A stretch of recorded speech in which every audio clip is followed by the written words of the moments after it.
welcome to Prime at 9. I'm Esther. These are the headlines. The Chief Wildlife Warden of Nagaland has informed HornbillTV that the reported tiger spotting in Kohima district is highly unlikely, but still is in the process of asserting facts.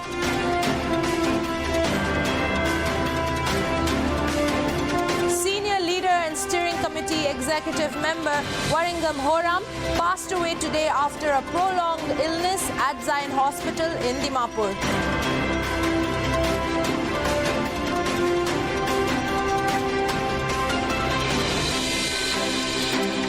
Maharashtra Home Minister Dilip Walse Patel on Tuesday said that no instructions have been given to Mumbai police to track or follow officials of NCB. His remarks came after NCB officials on Monday met senior officials of Mumbai police and complained to them about being followed by cops in the past few days.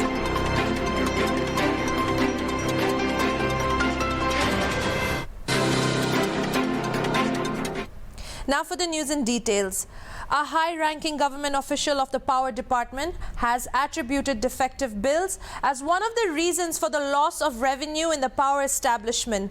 The official, a team leader of the special team that checks power theft, improves revenue collection and an effective management of power in Dimapur district, said meter readers are directly responsible for faulty bills. Of Power Sarah S. Jamir conducted on the 13th of October a surprise check of the EE Electrical Office at Chumukadima in Dimapur and had interactions with officers and staff besides checking the attendance of meter readers in the Chumukadima EE Electrical establishment. In her interaction with meter readers, the team leader cited serving of defective bills to consumers as one of the reasons for the loss of revenue in the power sector. It is the duty of the meter readers to visit all the consumers, read the energy consumed recorded in the meter box every month and serve accurate bills to consumers, she said. Stating that the state government was very serious about the loss of revenue in the energy sector due to faulty bills for which meter readers are directly responsible, Jamir warned them that strict actions would be initiated against non-performing staffs. Later, she had interactions with the EE Power of Chumukadima and his officers on matters about improvement of power supply, timely repair of faulty lines, and drives to check the menace of power theft and disconnection drives for non-payment of bills, update stated. To give us more information in regard to the erratic power supply, we have Sarah Jamir, the Joint Secretary of the Power Department, over the phone. Hello, ma'am. Yes. Ma'am, could you tell us a little bit about why there is so much of erratic power outages in the district?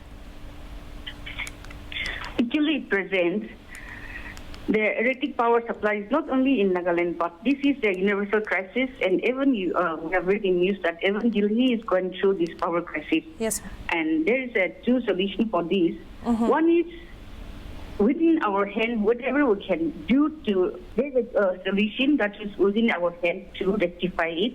And then another one is not in our hand. But whatever is in our hand, we're trying to rectify it and we're trying to provide uninterrupted power supply to the district. But there are so many factors which affect the power supply in the district. Number one is, as I said, that due to the shortage of coal supply and then the decrease and diminish of the water level, for which the power which we're getting from other states, that is we're not getting regularly. Secondly, whatever power we're getting, we are unable to give it properly because of mismanagement, number one, because another one is the power theft.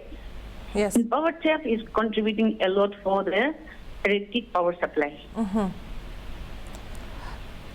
Okay, ma'am, and apart from the faulty bills, which I will come back to, we do also have the public that doesn't pay their bills on time and they keep accumulating to even lakhs of rupees. So, ma'am, Yes. How will the department tackle this? Is there a check? Does the department keep a check on this? And if not, how is it going to be tackled? Yeah, so because of this because of this problem, the department has considered a special team. So the team that is to study the ways and means to. Okay, ma'am. And to increase the revenue collection, because we all know that Yes. taking something which is not belong to us is a crime. Likewise, not paying the light bill is also a crime. That we all should know. And electricity, non-payment of the bill is another problem. Very many of the civil officers and then even the individuals, after getting utilizing after using the light, they're not willing to pay. But every bulb you're burning, every this thing that you're using the power, we have to pay, because power does not come free. So we have to create awareness that what we are using without payment is a crime. Likewise, even using the light without payment is a crime. yes, ma'am. Yeah, ma'am, and also. And we, okay. Yes, ma'am. Please continue. Okay, so in that connection, we are having a team, and we have also started to check the power test, and then also started giving notice for the disconnection of people, those who are not paying the light bill, and for which we are taking the help of district administration and police, and also we need the support of the public, general public. Yes. And in this connection, to avoid the non-payment of the bill and then power theft, the best thing is also to go for smart metering. That is prepaid metering. Okay. So, ma'am, this smart metering that you're talking about, is it more accurate? Yeah, I'm not a technician, so I cannot say that. But with this, because there's a monitoring system, and then when you have a smart SIM, example, I have a prepaid phone and postpaid phone. With postpaid phone, we don't know how much you'll. Hello? Hello, ma'am?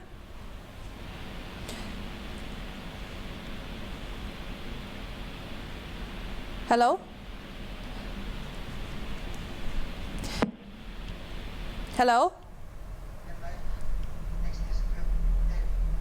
We have seemed to lost the connection. We'll get back to her in some time. In other news, senior leader and steering committee executive member of Ceasefire Review Committee of the NSCN-IM, Waringam Horham, passed away today after a prolonged illness at Zion Hospital, Dimapur. Born on 26 September 1961, Horham joined the NSCN-IM in 1989 and held many posts such as Kilo Home Secretary, CAO of Wong Tangkul Region, WTR, Deputy Kilonsar of Kilo Affairs and Kilonsar of MIP, besides holding many other portfolios.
In a separate condolence message from the NSCN-IM MIP, it informed that late Horham hailed from Tusom CV village under Wong Tangkul region.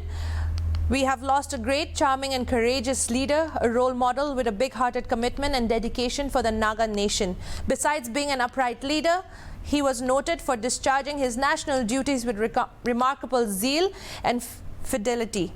He died young, but his legacy will continue through his deeds and sacrifices, the message stated. Further, the message read that with his demise, a huge vacuum has been created and he has left a gap too wide to be filled. Late Horam is presently survived by his wife and 3 children.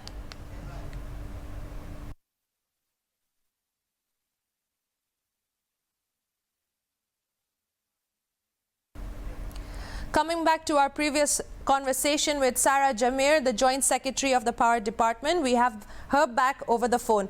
Hello, ma'am. We seem to have lost her again. We'll move on to the next news. Kyosho Yemchunga is the official candidate of the Nationalist Democratic Progressive Party, and he has won the consensus candidate of United Democratic Alliance and is elected unopposed from the 58 Shamator Chesor Assembly constituency.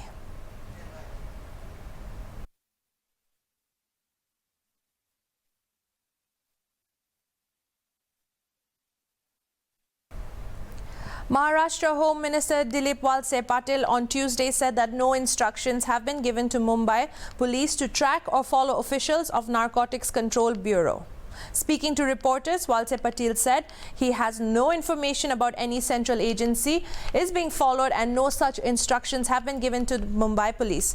His remarks came after NCB officials on Monday met senior officials of Mumbai police and complained to them about being followed by cops in the past few days. The NCB is investigating the drug case in cruise liner in which 19 people have been arrested so far. An NCB team busted an alleged drug party in the Cordelia cruise ship which was on its way to Goa at mid-sea on October 2. AIMIM Chief Asaduddin Owaisi on Wednesday slammed the centre over the reports of the coal shortage in the country and said that the country has to suffer due to lack of planning by the centre. OIC said it is a fact that out of 135 coal plants, 108 have critically low stocks of coal. Andhra Pradesh is facing load shedding and the centre does not plan anything or anticipate anything, he said. If the centre would have planned a vaccination drive properly after the first wave of COVID-19, India would not have witnessed lakhs of death during the second wave of the pandemic, he said. The centre did not have far-sightedness, and when the economy will reopen after the second wave-induced lockdown, the demand for power will eventually go up, he said, adding that it did not notice it. The country has to suffer every time because of the non-planning, he added.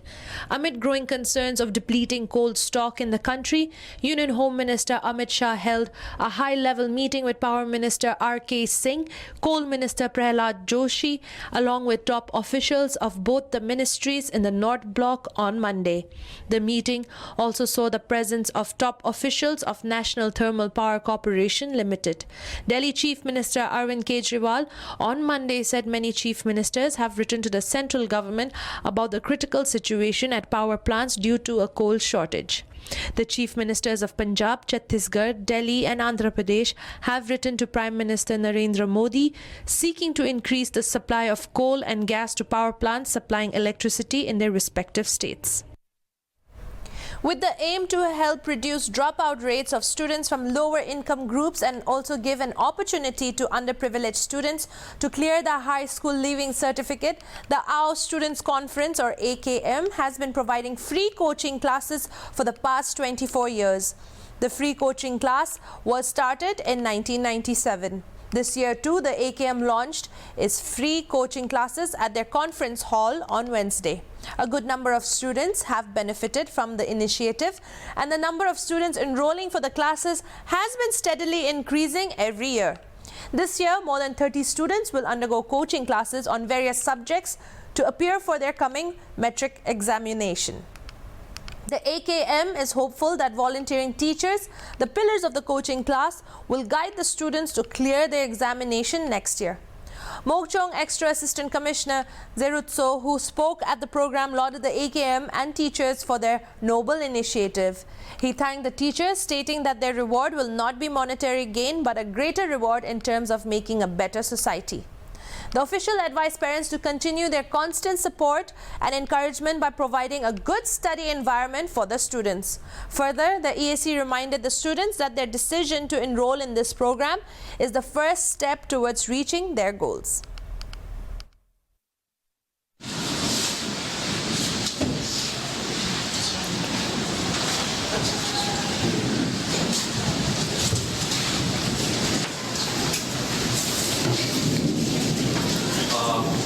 Good afternoon, everyone. Respected chairperson, most respected members of the Our Student Conference, the teachers here, parents, and the youth mentor from Amtaba, and my dear students. First of all, I think I must thank the executive members of AKEM for giving me this privilege to be here on this auspicious day. I consider this program this day as a very special program because this program is born out of a very noble initiative of the AKEM leaders to help our students by providing them free coaching. I was informed by the members of the AKEM that this program started way back in 1997. So I would like to congratulate the leaders of AKEM, who were the leaders of AKEM that time, who initiated this program, and also all the teams of AKEM throughout the years who have continued this very noble program till today.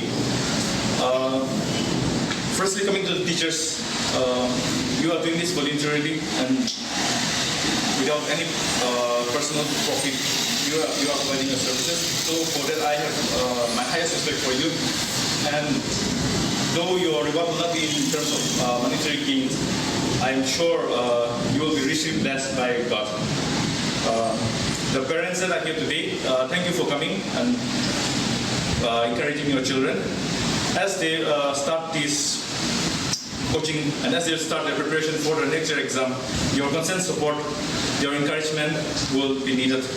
You will have to provide them with a good study environment at home, and most importantly, you'll have to encourage them and pray for them.